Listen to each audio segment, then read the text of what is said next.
कार्यक्रम में आप सभी का मैं हृदय से हार्दिक अभिनंदन एवं स्वागत करती हूँ। आज के इस कार्यक्रम के हमारे बीच हमारे जो अध्यक्ष महोदय हैं वो हमारे साथ जुड़ चुके हैं। आप डॉक्टर विकास शर्मा जी हैं।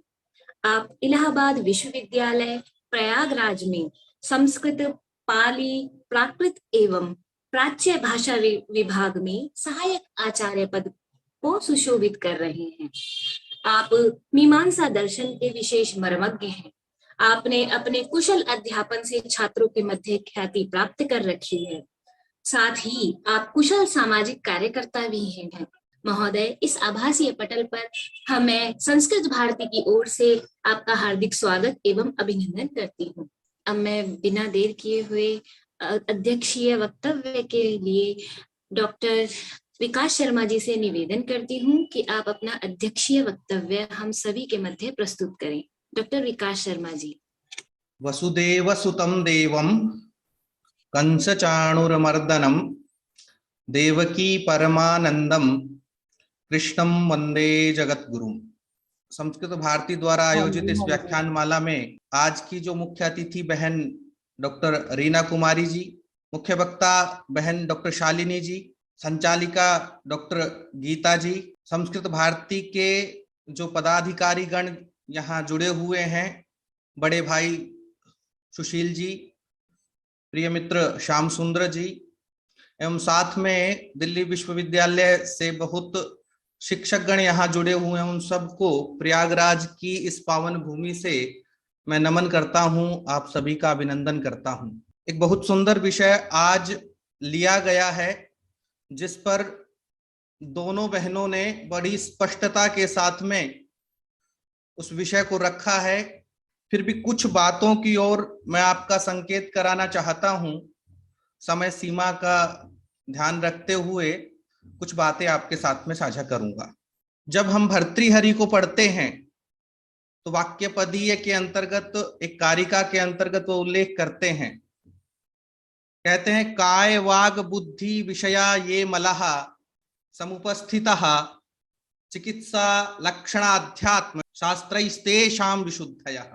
कहता है कि मनुष्य 3 प्रकार के कर्मों को करता है, कायिक, वाचिक और मानसिक।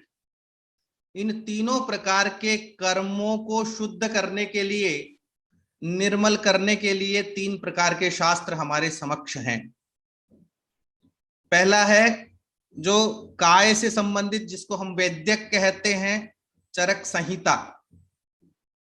दूसरा वाणी से संबंधित जो व्याकरण शास्त्र है, महाभाष्य इत्यादि शास्त्र हैं। और तीसरा है जो बुद्धि के विषय हैं, बुद्धि से संबंधित हैं, मानसिक विषय हैं, उससे संबंधित हैं, वह है योग शास्त्र। ये तीनों शास्त्र हमारे कर्मों को शुद्ध करते हैं। और इसमें तीसरा जो मुख्य है वह है योग शास्त्र, जो हमारी बुद्धि के विषयों को शुद्ध करता है। ये बुद्धि क्या है, आप सभी ने तर्क संग्रह के अंतर्गत पढ़ा होगा, सर्व व्यवहार हेतुर ज्ञानम बुद्धि ज्ञानम। सभी व्यवहारों का जो हेतु है वह बुद्धि है।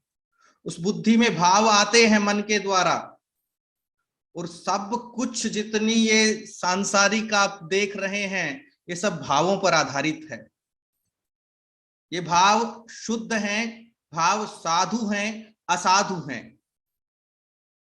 सात्विक भाव आते हैं, तामसिक भाव आते हैं। इसके लिए हम साधु व्यवहार करें, असाधु व्यवहार करें, इसलिए योग शास्त्र हमारे लिए महत्वपूर्ण है। क्योंकि जो योग शास्त्र में जो ये भाव आते हैं, हमारे मन में आते हैं, हमारे चित्त में आते हैं। चित्त ही जो सबसे पहला साधन है इन भावों को बुद्धि तक लेकर के जाता है, जो त्रिगुण युक्त होता है। और चित्त उस पानी की बूंद की तरह होता है। जैसे आकाश से एक पानी की बूंद गिरती है तो जिस जिस पर वो गिरती है उसका स्वरूप धारण कर लेती है। वह आंवले पर गिरती है तो कशैली हो जाती है, आम पर गिरती है तो रसीली हो जाती है, नीम पर गिरती है तो कड़वी हो जाती है। वैसा ही हमारा यह चित्त है, जिस पर गिरता है वैसा ही हो जाता है। इसलिए कहते हैं सत्संगति कथय किम न करोति पुंसाम। सज्जनों की संगति के लिए इसलिए ही कहा गया है कि अगर हम सज्जनों की संगति करेंगे तो हमारा मन भी सज्जन होगा, साधु होगा, हमारे भाव भी शुद्ध होंगे। इसलिए हमारे जो मानसिक भावों को शुद्ध करने का कार्य करता है वह है योग शास्त्र। योग के विषय में बहुत स्पष्टता के साथ अष्टांग योगों को बतलाया। ये देखना पड़ेगा, जब वह योगश चित्त वृत्ति निरोधा कहते हैं तो उस चित्त की वृत्ति को नियंत्रण करने के उपाय भी बतलाते हैं। तो एक बहुत बड़ा वैज्ञानिक शास्त्र है जिसमें 3 प्रकार के उपाय हमें प्राप्त होते हैं। पहले अभ्यासात वैराग्याभ्याम तन्निरोधः कहा कि अभ्यास और वैराग्य से आप उस समाधि को सिद्ध कर सकते हैं। फिर उसके चरण बतलाते हैं जिसके अंतर्गत जो एकाग्र चित्त वाले व्यक्ति हैं और दूसरे जो चंचल चित्त वाले व्यक्ति हैं, उन दोनों के लिए उपाय बतलाए गए हैं। कि एकाग्र चित्त वाला व्यक्ति है तो वह, उसके लिए अष्टांग योग बतलाया। अष्टांग योग ये नहीं है कि सभी लोग कर सकते हैं। आज का जो योग है, आज का तो योगा है, योग ना कहें, केवल जो योगा है वो केवल प्राणायाम तक ही सीमित है। जो बाबा रामदेव के एक उसका उदाहरण हम ले सकते हैं। लेकिन जब हम अष्टांग योग कहते हैं तो उसमें एक एक चरण पर चल करके आपको अंतिम समाधि तक पहुंचना है। वो सभी चरण आपको सिद्ध करने हैं, तभी जाकर के आप समाधि को सिद्ध कर पाएंगे। ये एकाग्र चित्त वाला। और एकाग्र चित्त कब होगा? जब चित्त की भूमिया, जब वह एकाग्र तक पहुंचेगा कि क्षिप्त है, मूढ़ है, अवक्षिप्त है और फिर एकाग्र होगा, तब वह एकाग्र चित्त वाला होगा और फिर संप्रज्ञात सिद्ध करते हुए असंप्रज्ञात की ओर जाएगा। इसलिए यहां पर कहें कि योग शास्त्र के अंतर्गत इस चित्त को किस प्रकार से साधना है उसके उपाय हमें अष्टांग योग के माध्यम से मिलते हैं। ये एकाग्र चित्त वाले व्यक्ति के लिए कहा गया।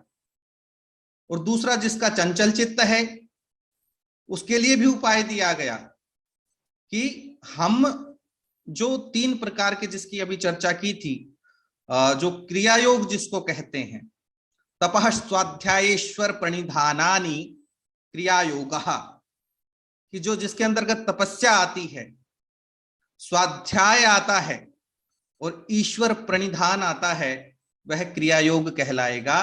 तो दोनों के लिए, सभी के लिए ऋषियों ने व्यवस्था की है कि हम अपने मन को किस प्रकार से नियंत्रित कर सकते हैं।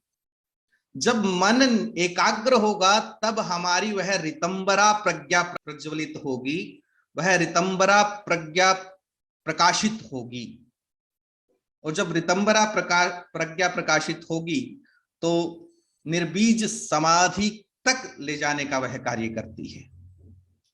इसलिए जब निर्बीज समाधि हो जाती है, जिसको हम असंप्रज्ञात, बहन ने बहुत अच्छी प्रकार से चर्चा की, उस असंप्रज्ञात समाधि की ओर जाते हैं, जिसमें कहें कि संस्कार विहीन वह समाधि कहें या त्रिगुण रहित, जब वह सत्व रजस तमस का भी जब निरोध उसमें हो जाता है, सारी वृत्तियां उसमें दब जाती हैं, केवल तादात्म्य भाव रहता है, एकाकार भाव रहता है, तब जाकर के वह उस समाधि को सिद्ध कर पाता है।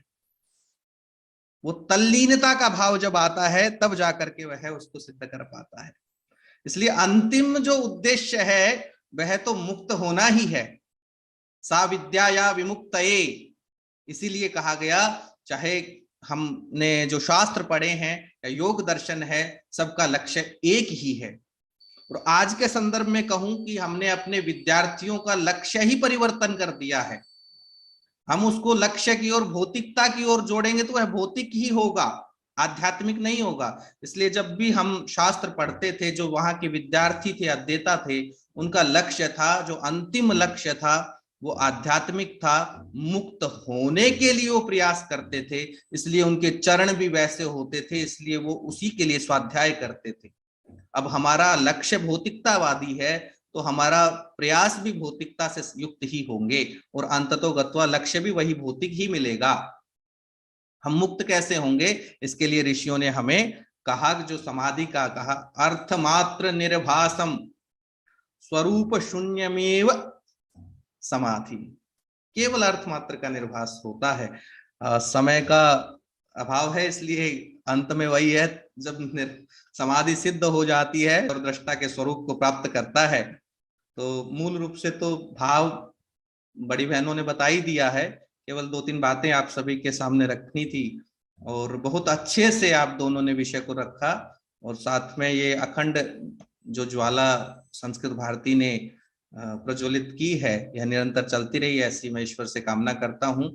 आपने मुझे यहाँ इस मंच पर स्थान दिया, उसके लिए भी मैं बहुत आभारी हूँ। बहुत धन्यवाद।